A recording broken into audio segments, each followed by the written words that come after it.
Welcome to Sien Park.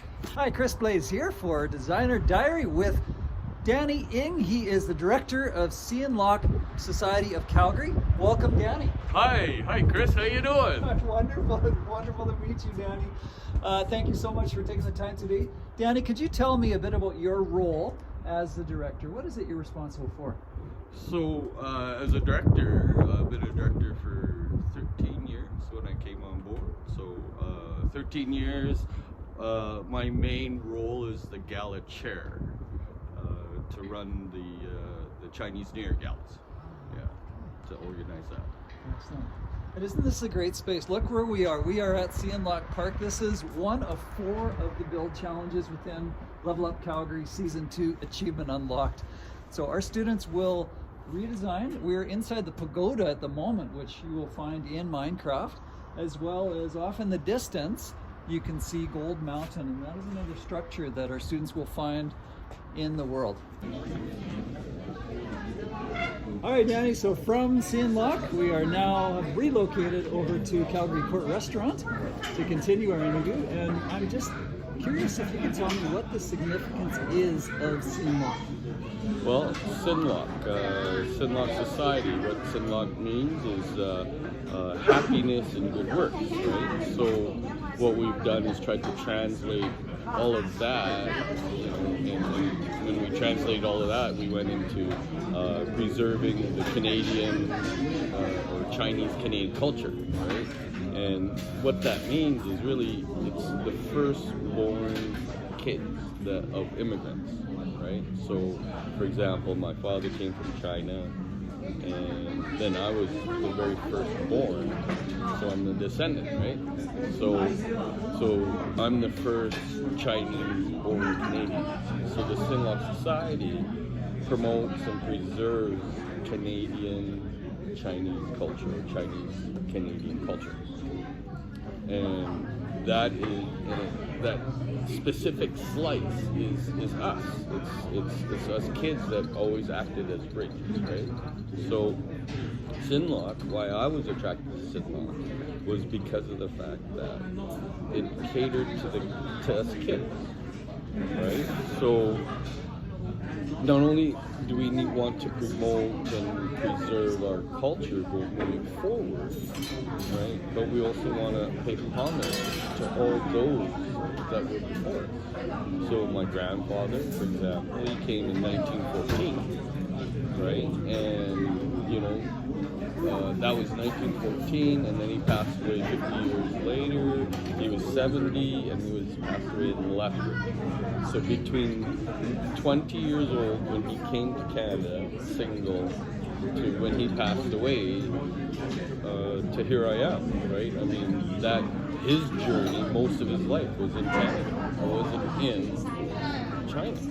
Yeah, there was that urge and that sense of tradition and culture that they kept.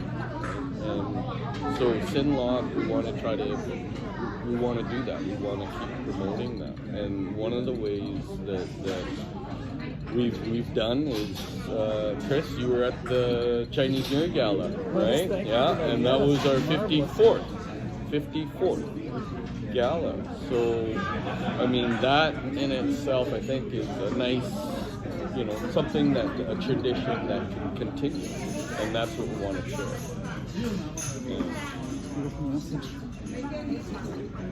So, how would you say, so Chinatown, of course, is noted as one of the most culturally distinct areas and a must-see for visitors to Calgary, and here we are in Chinatown, which is actually the 3rd location of Chinatown, which is interesting. I know our students will be delving into some of that rich history as they investigate into the site for the purposes of the Minecraft challenge and beyond. So our students, as you know, will be providing input into the redesign of the park. And I'm curious, what advice might you give to them? Like, what's important for them to remember or keep in mind as they design their portraits? So what you got to keep in mind is who's going to use the park. who do you want to attract in the park? Where is the park located? Right? So the park is located in the heart of Chinatown. It's the only green space in Chinatown, and it's right beside the Bow River.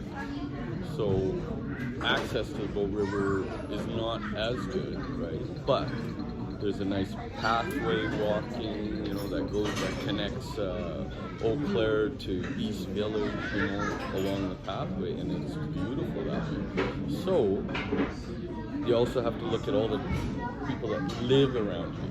Who are they, right? And if you can design the park in a way that gives them amenities, right, for these people that live here. I think you have to leverage what's going on in the city. What other events are happening, because maybe you can be part of that and use the park for it. I don't know, like the some of the other things that you need to think about is festivals. People love festivals. People love marketplaces, right? Well, that park is a perfect place to do that, right? So anybody can set up a pop-up market, right?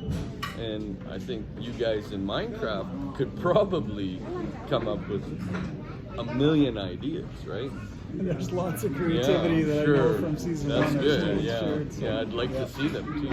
I mean, we've come up with ideas. The city has, drafted plans to redesign the whole park, right? And it gets costly, right? So I think what you guys are doing in Minecraft, having the students and stuff, you guys to do it, it would be awesome.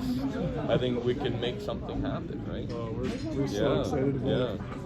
Okay, Danny, I really appreciate your time here. I have one more question for you.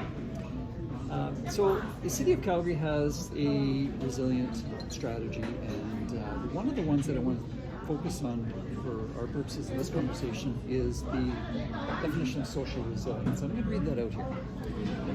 So the City of Calgary defines this as a city where people of all backgrounds belong, a community of people who support one another, a vibrant, safe, and secure place to live, work, and play. A city that does not tolerate hate, promotes community engagement and participation, and actively works to address systemic discrimination in all forms. We live our commitment to reconciliation.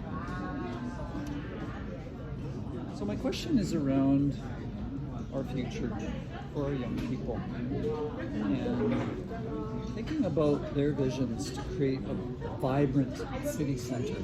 What's going to draw them to Sien? What's going to bring them down to Chinatown to preserve this cultural integrity and importance of this space, but also creating something that is vibrant and appealing to bring them into this site for the future? Man, that's a tough question. I'm asking some hard questions. Yeah, really, this early in the morning.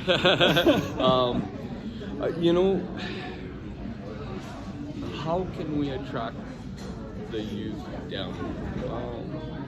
I don't know. That's a hard question, because I asked that to my son. I said, hey, I know you come down to Chinatown because you have to, because I'm dragging you, right? But you also love the food. So, but I asked him, why, would you like to go to Chinatown? And, sometimes you can just say, okay, you don't want to go, you don't want to go. I'm not going to force you. But, so I asked him, so is there anything or attracting you to Chinatown? Like, is there anything interesting that you would like, to go? And he was, no, not really. Well, what do you mean? Well, it's nothing really appealing there. And I'm going, whoa, that's interesting. So, how do I address that? Maybe you guys can come up with that. But I think what everybody needs to know here in Chinatown is that there are many associations that have been created or formed over the years of the history of Chinatown. And some of those associations, like the Lee, the Wongs, and the Shawnee Benevolent, those guys are, 100 years old. And those guys were the ones that built Chinatown. But it wasn't because they wanted to just, hey, you're from China, let's get together. And no, it wasn't like that. Back then, 100 years ago, there was a lot of discrimination, right? And you know, it's unfortunate, but they were forced into their community, and they had to, you know, depend on each other. You know, and when they had to depend on each other, they, you know, were always looking for work. Fast forward, you know, to today, Canada Day. It will mark 100 years of the Exclusion Act. And, you know, if you guys don't know what the Exclusion Act, look it up, but it was to stop Chinese people from immigrating to Canada. So what that created for Chinatown is the issue of lonely men, because they couldn't go back to China to, some did, got married, brought their wives over, or they may have met someone here, but a lot of men, you know, died lonely, right? But they found, you know, a life and a community within Chinatown, and they stuck with it. Even today, some of the societies or associations, the one Shawnee Manuma, that just turned 100 years ago, 100 years old last year, and they still conduct their meetings in their original dialect, which is incredible, right? I think nowadays, you know, like there's lots of kids that are being a little bit more interested in China or in their own culture, because you have to respect that. You have to know where your roots are, right? Where did you come from? I've been to China. I've seen where my grandfather grew up, right? And it's really, really cool. Like, you know, it gave me a sense of like taking things for granted, right? You know, some of the nice things that you have here, well, it's not there back then. It was a long time ago. So today it's very successful. So we need to translate that into Chinatown.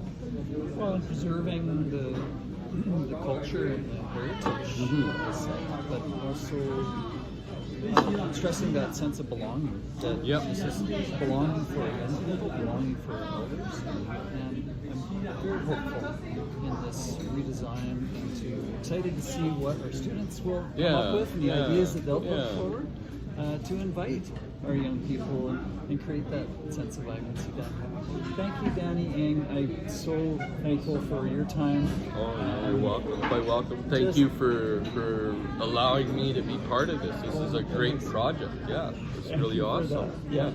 February 16th, launching at CCTC. Chris Blaze signing off, and we will see you on the next one.